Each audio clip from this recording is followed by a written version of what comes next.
Do you think you know Aliko Dangote well enough? No, you don't. The man is worth $23.9 billion, Africa's richest person for 4 consecutive years, the wealthiest black individual on the planet, and everywhere you go, his name gets used as a shortcut for African excellence. The refinery, the cement empire. The not so rags to riches story began with a $3,000 loan from his uncle, Sanusi Dangote, which he used to start a trading business. And then I went to Lagos, and now I started my own business by just, buying cement, selling. It was just a very low-key business. Right, so you're 20, 21 years old, you're buying cement, you're a trader. I was trading, yes. But here's what they are not telling you. He has shut factories, sold businesses at a loss, and burned billions of dollars in sectors he had to walk away from. He once had to sell his own bank, not because banking failed him, but because another venture was collapsing and he needed the cash to pay exit packages to workers. That is the version of Dangote nobody puts on a motivational poster. This video is about Dangote's failed businesses. Because the refinery didn't come from nowhere, it came from failure. 5 specific, documented, expensive failures that quietly shaped every smart decision he made after. Let's start with textiles. In the 1990s, Nigeria's textile sector was booming. Kano State was manufacturing at scale, and Dangote, already one of Nigeria's biggest commodity traders at the time, decided to go all in. His group established Dangote General Textile Mills in Kano, then acquired a foreign shareholder stake in Nigeria Textile Mills, a plant originally set up for the Western region in 1960. 2 factories, billions of naira invested, then the borders opened. Cheap Asian imports flooded the market. No tariff protection, no government intervention. The factories became impossible to run competitively. And Dangote had to shut both of them down. The exit was brutal. He owed nearly 1 billion naira in pensions and gratuities to workers, some of whom had been on those factory floors for 25 to 30 years. He couldn't pay from operations because there were no operations left. So he sold Liberty Bank, his own bank, for 1.2 billion naira. After paying 985 million naira to exiting workers, he walked away from an investment worth billions with roughly 250 million naira in hand. He was so finished with textiles that when President Obasanjo personally asked him to re-enter the sector years later, he said no. Some lessons you only need once. Liberty Merchant Bank didn't fail because banking failed. It was sacrificed to save the exit from textiles. That distinction matters. Where your businesses are financially entangled, one collapse can pull down a healthy asset. Dangote didn't lose the bank, he spent it. And that is a harder, quieter kind of loss. Now let's talk about telecommunications. Move forward to 2007. Nigeria's telecom sector is on fire.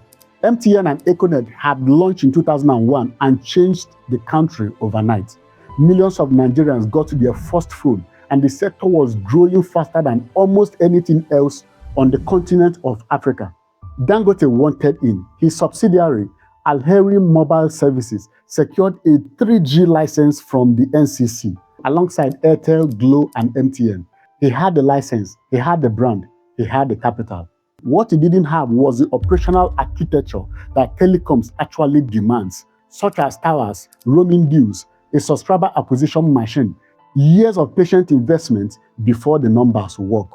By August of 2008, the NCC was already probing Alheri for having no 3G rollout plan. By 2009, the license was being quietly shopped for sale because the group couldn't fund it. He never launched a tower, never signed a subscriber, and MTN Nigeria, running on the same era spectrum, is today the most valuable company on the Nigerian Stock Exchange. Dangote watched the entire drama play out from the outside. Dangote also failed in the food sector.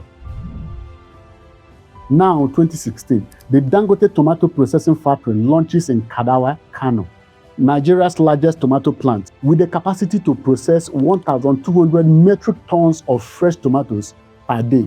The goal was direct: cut Nigeria's reliance on imported tomato paste, estimated at 400,000 tons annually. Most of it comes from China, so you can say we have a history with China when it comes to tomatoes. Most of it is reportedly cut with starch and artificial color. Within 2 years of opening, the factory was shut down. Why? A pest called Tuta absoluta wiped out tomato farms across 5 states simultaneously. No tomatoes, no productions. They reopened, shut down again in 2017 over price disputes with farmers. Reopened in 2019, shut mid-year again because farmers switched to other crops during the rainy season. The managing director said the company was losing at least 30 million naira every month it remained idle. At this point, it was becoming a routine, open, shut, for 9 years.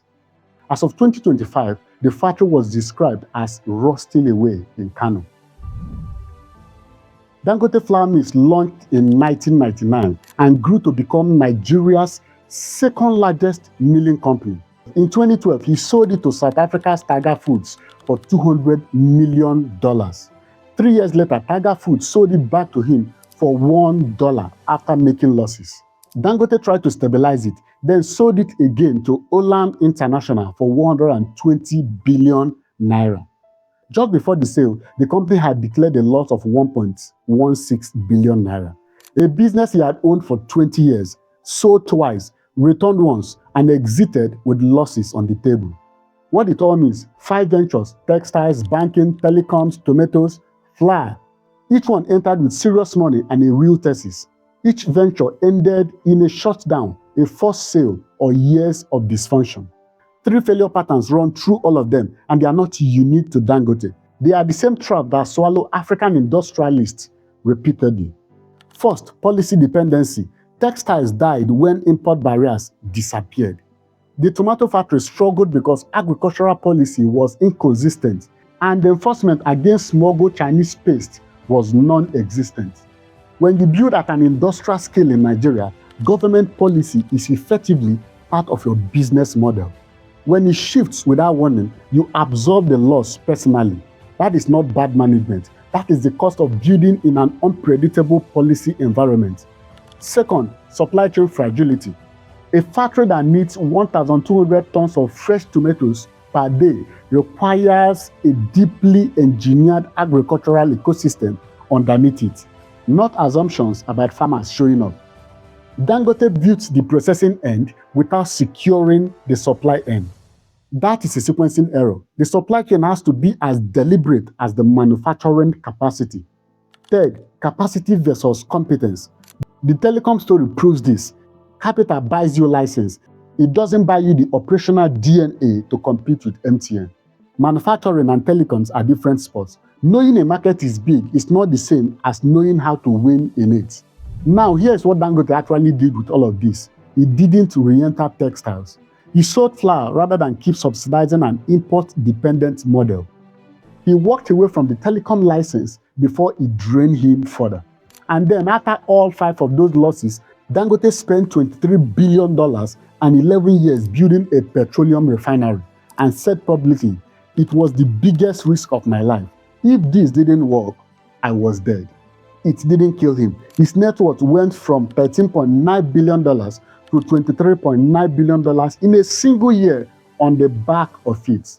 That is the real lesson. Not that failure is secretly success, not that losing money is romantic. The lesson is that the refinery is the product of every one of those failures. The textile shutdown taught him what happens when you build without policy protection. The tomato factory taught him what happens when you build without supply chain integration. The telecom exit taught him to stop before the hole gets deeper. He processed every single one of those losses and applied them to the biggest bet of his life. The refinery didn't come from genius alone. It came from tuition. Expensive, humbling, very public tuition that most people never knew he paid. Now you do. If you have enjoyed this episode, kindly hit on that like button to notify the YouTube algorithm so that more people can get to know more about Dangote and his failed businesses. And I will see you in the next one.